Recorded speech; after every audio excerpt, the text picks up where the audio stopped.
Okay, let's start a slightly different subject. It's kind of linked to the previous series of episodes on Get a Better Broadcast podcast and Voice Over Voice. I'm Peter Stewart, Tweeter Stewart on Twitter, TWEETERSTEWART. But it does move things on a little bit. We're talking about what happens when things do go wrong in the studio. I mean, the number one rule is never swear anywhere near a studio, because by keeping to that, the chances of you swearing on air are greatly minimised. Yes, it may be a recorded voiceover booth, or it may be a podcast situation where you can edit things out afterwards until the time you forget to do an edit.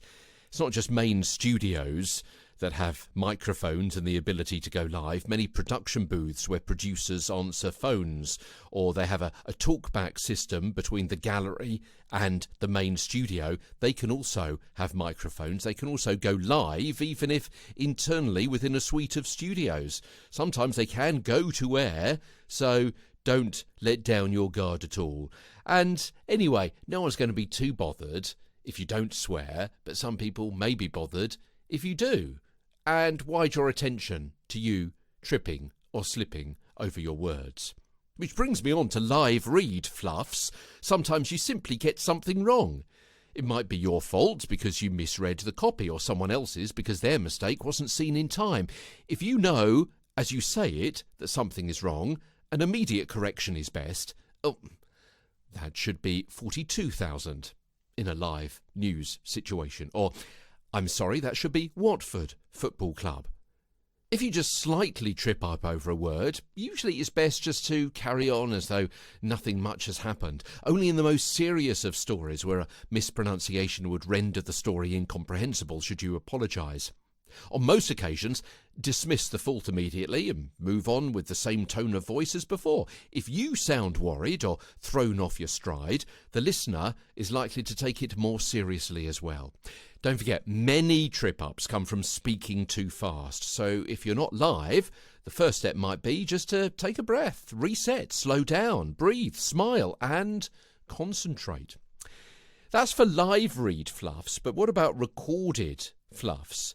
No need to keep apologising profusely if you slip up over a word in a recording session. There's no need to point it out or give a running commentary of what happened. Everyone knows you've done it. Just stop, take a breath, start over again at the beginning of the sentence or phrase in which you made that mistake. Make sure when you do so that you keep the melody, the pitch, the pace, the tone the same, so there's a flow in the edit. I'm sorry, let's go again on that is fine. Episode 618 for more advice on this topic. Sometimes people will do a perfect record and then near the end of the session say, I'm sorry, that was rubbish, can I do it again? And there's a balancing act, isn't there, between wanting to give your very best performance and giving a few versions for the client to listen to and choose from or edit together, and coming across as lacking confidence. Try not to convince other people that you're not as good as deep down you know you are. Do smile. Don't whine. Is that okay? Or snivel. This doesn't usually happen. Show you're a pro with no drama. I mean, apart from the drama if you're doing animation or gaming acting, but you know what I mean.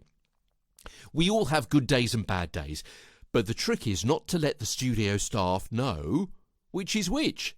Try and identify why you're having an off day if you are, and try and fix it. It may be that there's underlying stress that you have to dig deep to identify, say having to do the home decorating this weekend that you're not looking forward to, or it may be really obvious, that cat was sick on the carpet just now.